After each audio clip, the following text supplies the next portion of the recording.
What do you owe the person who saves your life, if your life once ruined theirs? Aaron asked himself that question every time Zuri entered the room. She didn't know the full truth, not yet. But secrets rot faster than wounds, and his was already bleeding through the silence between them. He could lie, keep her kindness intact, or he could tell her, and lose the only person who made living bearable. Either way, love was about to cost him everything again. The cameras were already rolling when Aaron decided to change the script.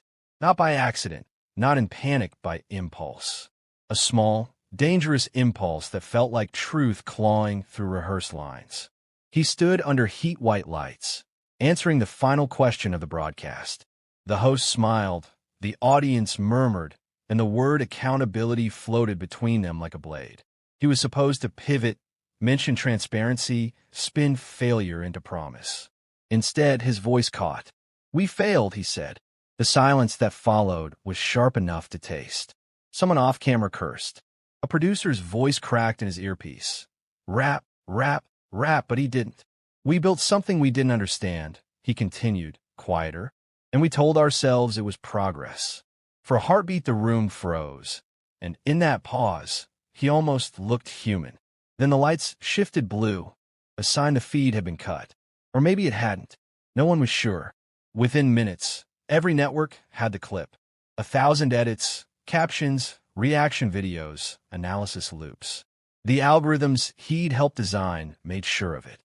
By the time he reached his car, his words had been replayed more times than he could ever take back. Across town, in a small office with peeling paint, Zuri watched the clip on a borrowed laptop. She replayed the moment he said Caden Protocol, the name that lived in her nightmares. That project had classified her brother's neighborhood as low resilience, a phrase that meant expendable when the floods came.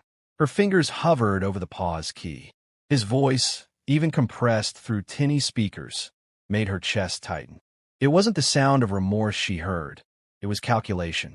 He'd said the words like a man testing how much truth the market could bear. When the clip ended, she shut the laptop. The reflection in the dark screen showed her face lined with a year of sleeplessness. "You don't get to apologize on air," she whispered. Not for him. Outside, Lagos hummed with its usual chaos. Traffic, thunderclouds, street vendors shouting into the wind. But inside her chest, everything was still, coiled, waiting. Aaron's phone convulsed with messages.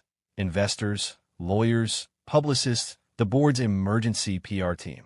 His assistant typed 3 statements before noon. All were bland denials. He approved none. He went home that night to an apartment that looked staged for a magazine spread and sat in the dark. Notifications flashed like heartbeats.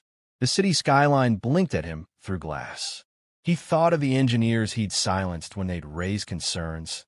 The spreadsheet columns where lives had become numbers with risk coefficients. The logic had seemed clean then. His company's slogans still rang in his head. Build forward. He almost laughed. At dawn, he walked through the half-empty office. Staff avoided eye contact. Every click of a keyboard sounded like accusation. The crisis team greeted him with cautious smiles, the kind reserved for clients on the brink of ruin. They had slides, forecasts, talking points. He watched them talk and realized, with a sudden wave of exhaustion, that this was the world he had built. Words arranged to disguise weight. Meanwhile, Zuri attended a community meeting in an old church basement. The air smelled of damp paper and defiance. Musa was there, former operations director, now the movement's reluctant strategist. His voice carried a permanent rasp, half-burned by caffeine and fury. "They'll bury this in procedure," he said, pacing. "We need evidence that shows intent, not just bad outcomes." Zuri watched him move. The man was equal parts conviction and exhaustion, hands always shaping the air like he could rebuild justice by gesture alone. "I saw his face," she said quietly. "He knows more than he said." Musa stopped. "Then we use that. Make him talk again, under oath this time." But Zuri shook her head. "He won't. Not unless he thinks it saves him." Musa's mouth twisted. "Then we make saving himself impossible." That night, she couldn't sleep. The rain was relentless. She opened an old box and took out the folded report she'd kept hidden. Data logs, signatures, technical terms that translated to human disappearance. At the bottom of the last page, the digital authorization tag, a Levi. She traced the letters with her thumb. Her brother's name wasn't in the report, but the absence screamed louder than any entry. A week later, Aaron walked into a government inquiry hearing, flanked by lawyers. Cameras lined the corridor. He told himself he was ready to be measured, not believed. When the chairwoman asked if he had anything to add to his statement, he hesitated. The room expected another clean apology. Instead, he said, "Responsibility doesn't belong to one signature." It was distributed, authorized across public-private networks. If you want the truth, you'll have to subpoena every partner who licensed our models. Gasps rippled. It was confession as weapon. He wasn't falling on a sword. He was scattering shrapnel. Outside, journalists called it strategy. Zuri, watching from the back, called it cowardice wrapped in brilliance. That evening, Musa found her sitting on the steps of the courthouse. He just turned the whole field radioactive, he said. They'll spend years chasing jurisdiction. Exactly, she replied. He's buying time. Musa looked at her, eyes glinting. Then we'll sell him proof. He handed her a flash drive. Partial logs from the data center. But messy. You'll know what to look for. She pocketed it. And what happens when we publish? Musa smiled thinly. Depend what you cut out before you do. The next morning, Aaron collapsed during a call. A faint that felt convenient to some, inevitable to others. The diagnosis read exhaustion, but the rumor read guilt. When he opened his eyes in the hospital, Zuri was standing at the foot of his bed. He didn't recognize her, not at first. Just another uniform in a corridor of controlled voices. How bad? He croaked. You'll live, she said. Something in her tone made him look twice. Calm, but not kind. Over the next days, she handled his chart, adjusted his meds, wrote notes with mechanical precision. She spoke little, but every silence felt weighted, as if she were counting breaths, measuring honesty by pulse. One night, she entered his room long after visiting hours. The lights were low, the monitors steady. She placed a folder on his table. No words, just the folder. He opened it, recognized the pages instantly. His signature, his decisions.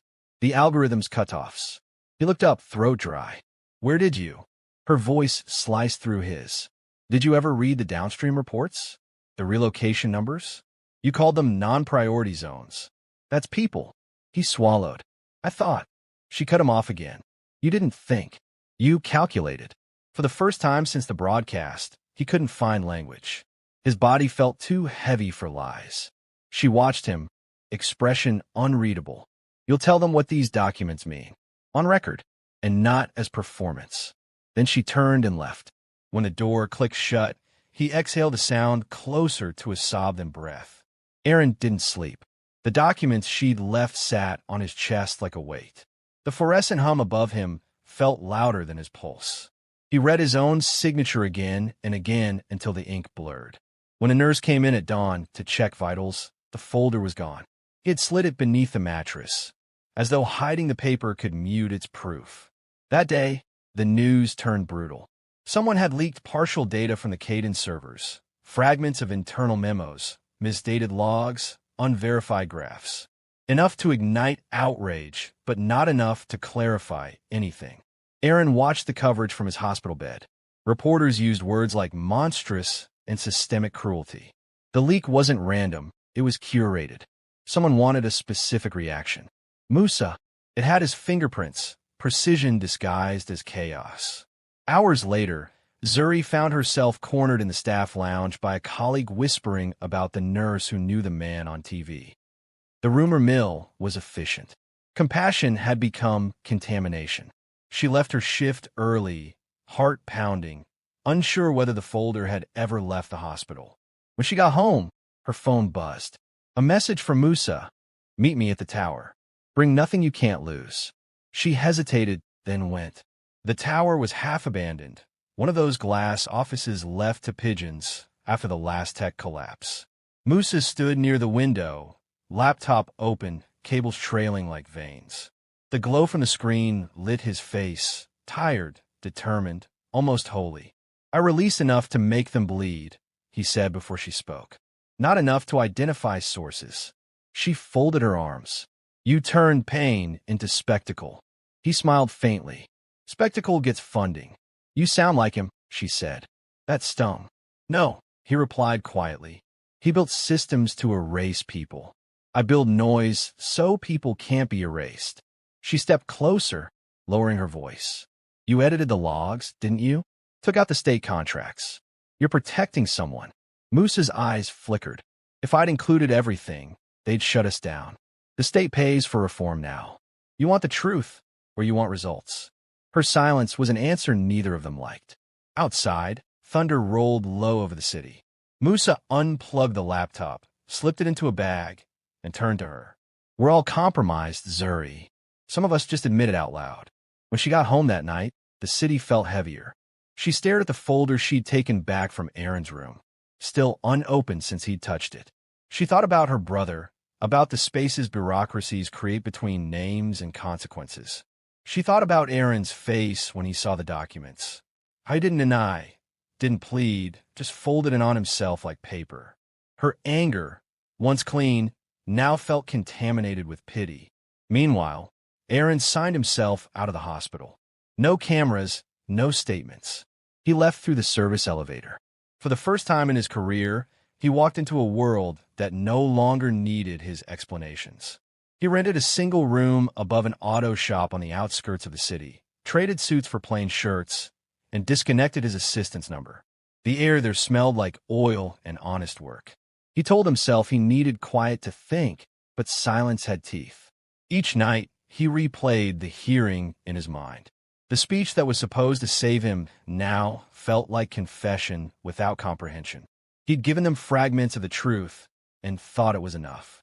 It wasn't. One evening he opened his inbox, old habit, and found an unsigned message. You don't need redemption. You need to stay in the wreckage until it teaches you something. No signature, but he knew whose words those were. Weeks blurred. Zuri avoided Moose's calls, avoided the news. But the leak kept expanding. Politicians fought over jurisdiction. Victims' families marched in the rain, holding signs with algorithmic codes instead of slogans. A system was finally being seen, but through noise, not understanding. One morning, her supervisor called her in. You're being transferred, he said carefully. Too much attention on your name. She didn't argue. She packed her locker, folded her scrubs, and left without looking back. Outside, the world was still roaring about the leaks. In the noise, something small and sharp cut through. A statement from Aaron Levi, his first since the hearing. Reform requires dismantling ego. I'm beginning with mine. No PR logos. No company tagline. Just that. Zuri read it twice, waiting for the manipulation hidden beneath. But there was none. Just exhaustion shaped into syntax. That night she walked to the sea, where the wind could strip the noise off her skin. She thought about Moose's fury, Aaron's guilt, her own exhaustion. None of them were villains. None were clean. When she got home, the folder was gone. In its place lay a note written in an uneven hand. Thank you for showing me what consequences look like. He had been in her apartment. She sat down hard, pulse hammering. A tiny flash drive was taped to the note. She plugged it into her laptop. A single file opened, a video. Aaron's face appeared, gaunt but steady. I'm giving you access to everything. The raw data, the internal notes. Use it or burn it, but don't let them simplify it. The screen went black. For a long time, she didn't move. The city outside kept humming, unaware that power had just shifted hands again. She called Musa. His voice was low, cautious. You have it, don't you? Yes. Then we end this properly. Or, she said quietly, we start something else. Silence stretched. Finally, Musa asked, do you trust me? No, she said. That's why I'll meet you. When they met, it wasn't in a warehouse or secret office, just a quiet cafe that served burnt coffee and played old songs. Musa looked older. The bags under his eyes were dark moons. He placed his hand over hers briefly, a rare gesture of connection. You know what happens if we publish the full data? Yes, she said. It tears the city open. And if we don't, it closes overwrought. He smiled weary. So, which kind of pain do you prefer? Zuri didn't answer. She pulled the flash drive from her bag and set it between them like a loaded coin. Let's choose both, she said. Slow burn. No martyrs. No headlines. Just proof in doses. Musa blinked, then nodded. You've learned politics. I've learned survival, she replied. Visual transition. Streetlights flicker on. Voiceover shifts tone, quiet, reflective, almost resigned. They began to release the file strategically, case by case, pattern by pattern. Every drop forced new hearings, smaller, but more precise. It was messy, unglamorous work. No grand reveal, no single villain to crucify. But it stuck. And in the end, something changed. The leaks began to shape the city's conversations. Each week, a new fragment appeared online. An internal memo about data prioritization, a budget note that translated to human cost. It wasn't dramatic. It was relentless. Talk shows moved on. Attention spans shortened. But within the neighborhoods that had been flattened by the old policies, people began to recognize their own names in the code. That's us. That was our street. Zuri and Musa worked out of a borrowed office near the train lines. The ceiling leaked when it rained. Their only printer jammed every third page. But the air buzzed with purpose. Still, Musa was changing. He'd started talking in terms of war and strategy, not care and consequence. He'd begun to enjoy the leverage. You don't win reform by whispering, he told her one night. You shock the system. Zuri stared at the wall where a dozen case files were pinned. You shock people long enough, they stop feeling it. He exhaled, frustrated. You've gone soft. She didn't answer. Soft was what grief looked like when it learned restraint. One morning she arrived to find their door half open, the office in disarray. Musa was inside, pacing, phone pressed to his ear. They're closing the hearings, he said. The minister's office is calling for a freeze on all independent audits. We've got a week before they lock the servers. Zuri's stomach sank. You're thinking of another drop, aren't you? I'm thinking, he said slowly, we might have to make it unignorable. Later that day, she received a message from an unknown number. I can help you keep the servers online. Hey. She hesitated, then replied, I thought you were done. The reply came almost instantly. So did I. That evening, she met Aaron in an old library converted into a co-working space. He looked smaller, but calmer. His eyes had lost their performance polish. His hand shook slightly when he reached for the tea she offered. I've been teaching, he said, almost embarrassed. Data literacy classes. People who lost jobs to the systems we built. She nodded, unsure what to do with that information. Good. I saw the releases, he continued. They're working, but Musa's going to overplay it. The wrong leak and the whole infrastructure collapses. Hospitals, transport, everything tied to those protocols. Zuri's jaw tightened. You sound like the old you, defending systems to save face. He shook his head. No, I'm trying to stop him from using truth like a weapon. Truth has always been a weapon, she said. He just stopped pretending it isn't. He leaned forward, voice low. You still have the master files, don't you? She froze. He saw it. Zuri, if he gets those, he'll burn the city. And if I don't, he'll say I protected you. Aaron's expression softened. Then don't protect me. Protect them, the people who will live with the fallout. Her pulse hammered. He wasn't wrong, and that made her angrier. When she left the library, the night air was thick with dust. Somewhere far off, sirens wailed, the city's background music. She walked for an hour, trying to decide who was lying less. Musa called her near midnight. You met him, he said flatly. You're tracking me now? He didn't deny it. You think he's changed, don't you? They never change. They just move their guilt around like furniture. You're proving him right, she said quietly. Maybe, he snapped, but at least I'm moving. She ended the call. The next morning, the headlines were merciless. Another leak, larger, uglier. Entire departments implicated. The ministry announced emergency cyber protocols. Servers were being shut down. Zuri's phone rang nonstop. Journalists, lawyers, her supervisor. She ignored them all until one name appeared. Aaron. Don't go to the office, he said as soon as she answered. They've issued warrants. Musa's leak went through foreign servers. They think it's espionage. Her breath caught. He wouldn't. He already did. She hung up, grabbed her bag, and ran. The office was already under lockdown, police tape across the door. Musa was gone. Only the hum of disconnected machines remained. For the first time in months, Zuri felt something close to fear, not for her reputation, but for the movement itself. Truth had been their weapon, but it had started to eat its handlers. That night, she found Aaron waiting outside her apartment again. The rain made him look spectral. "They'll come for you next," he said. "I didn't leak anything. They don't care." She stepped aside to let him in, mostly out of exhaustion. He looked around her small flat, eyes landing on the corkboard above her desk. Pictures of families, case numbers, the map of consequences. "You gave them names," he murmured. "That's what they'll try to erase." She poured water, hands shaking. "What are you doing here, Aaron?" He hesitated. "Helping, I think. You don't get to think. You either are, or you're not." He smiled faintly. "Then I am. For once." They worked in silence, sorting files, encrypting backups, packing drives into plastic bags. Every so often their hands brushed. Neither acknowledged it. At one point, she said softly, "You're still guilty, you know." "I know," he said. "I just don't want you to pay for it, too."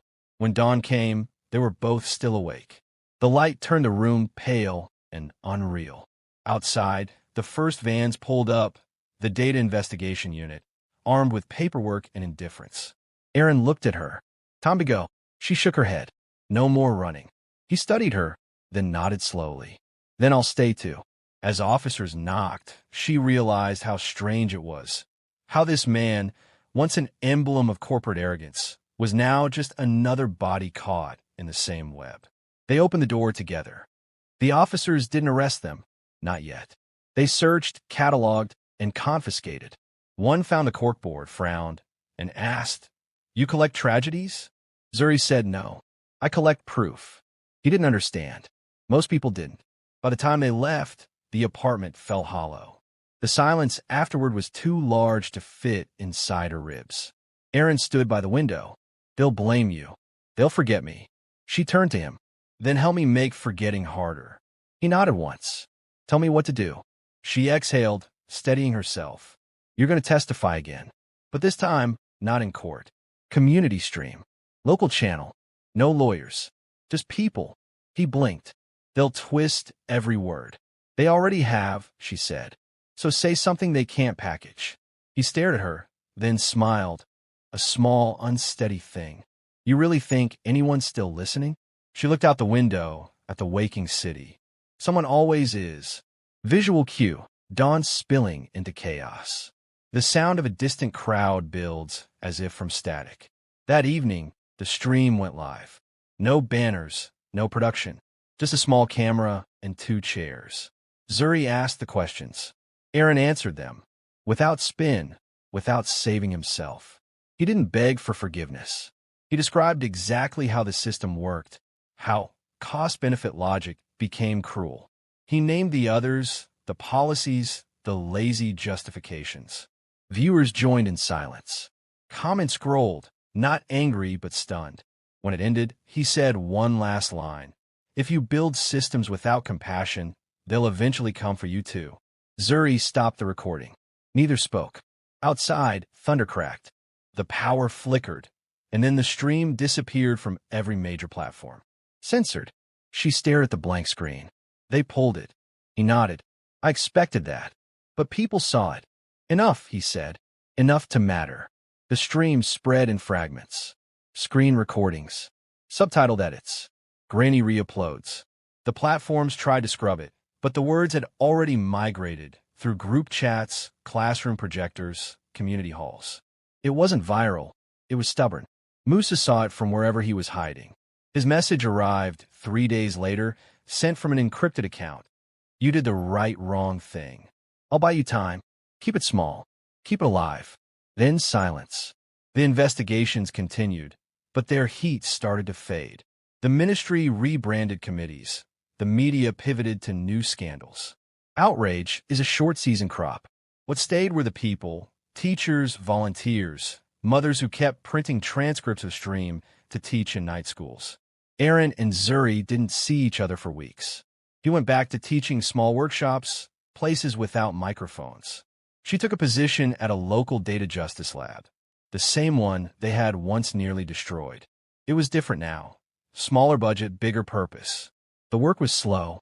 No one called it activism anymore. They called it maintenance. One afternoon, a brown envelope arrived on her desk. Inside, no letter, just a photograph. Musa at a rally years ago, smiling awkwardly, wind in his hair. On the back, "Don't look for me. Build something that lasts." Zuri held the photo for a long time. She didn't cry. Grief had become a muscle she knew too well. She pinned the picture above her desk, beside a printout of one of Aaron's quotes from the stream. Systems remember what people forget. Weeks later, Aaron walked into one of her community sessions. He waited until everyone left before speaking. "You still have my signature," he said quietly. "The one on those old papers." "Yes. Keep it. Don't let them erase me." She looked at him. He looked smaller, but more present, like someone finally inhabiting his own skin. "You could have rebuilt your life somewhere else," she said. "I am," he replied. "Here." They stood in that silence. Not forgiveness, not reconciliation, just two survivors of the same storm learning how to breathe in the same air. When he left, she didn't stop him. Some distances were necessary. Months passed. The slow leaks became policies. Municipal algorithms were audited publicly for the first time. Anonymous datasets turned into visible names. Children got back into schools. People stopped calling it activism. They called it repair. Zuri kept teaching. Aaron kept showing up at small data cooperatives, helping displaced workers write code, never speaking about who he had been. His name was still dirt in the headlines, but gold in the classrooms that used his fall as a case study. One night, near the end of the year, Zuri received a package. No return address. Inside, a small drive and a note in Moose's handwriting. "Echoes. You'll know what to do." The drive contained videos, dozens of them. People from the communities they had fought for, speaking into cheap cameras. A woman saying, "They fixed the distribution. My clinic reopened." A boy laughing. "My father's name is back on the registry." A farmer saying, "We got our land back." Zuri edited the clips together. No commentary, no soundtrack. Just faces, voices. Proof that survival could look ordinary. She uploaded it under the title Echoes. People you don't see on the news. Within days, it spread quietly. Not trending, just moving, shared through schools, community chats, workplaces. The comments were small miracles. "That's my aunt. That's my town. We're learning too." Aaron watched it in his classroom with his students. When it ended, he sat for a long time. Then he wrote her a message. "I saw the echoes. Thank you for not giving up." Her reply came hours later. "It's not giving up if you're still doing the work." Time passed again. The world's favorite trick. Moose's death, when it finally reached them, came through rumor. A heart attack, somewhere abroad. No funeral, just a digital vigil that flickered across screens for a night. Zuri spoke briefly during the stream. "He taught us that truth without repair is just cruelty," she said. "Now it's on us to keep building." After that, things grew quieter. The noise faded. The city moved on. Zuri relocated to a small coastal town, teaching workshops about ethics and everyday tech. Her students were fishermen, teenagers, mothers who wanted to understand how their phones made decisions about their loans. It was unglamorous work, but it was real. One evening, as the sun turned the sea copper, a familiar figure appeared at the edge of her class. Aaron, carrying a stack of books and a tired smile. "Still teaching?" he asked. "Still staying," she said. They walked by the water, talking about everything except the past. When he left, he handed her a folded note. "Not another apology," he said. That night she opened it. His handwriting was careful, like someone learning penance through precision. "Maybe the world doesn't need heroes," it said. "Just people who stop running when it gets uncomfortable." She pinned it on the wall beside Moose's photo. Beneath it, she wrote one word in chalk, "Staying." The following year, the storms were kinder. The sea still hissed against the pier. The world still found new things to break. But there was also repair, slow, deliberate, untelevised. In her classroom one morning, a small boy asked, "Who decides what the computer decides?" Zuri smiled. "That's the right question." And the answer's still too complicated. The class laughed. The air was light. When she returned home that afternoon, there was another envelope at her door.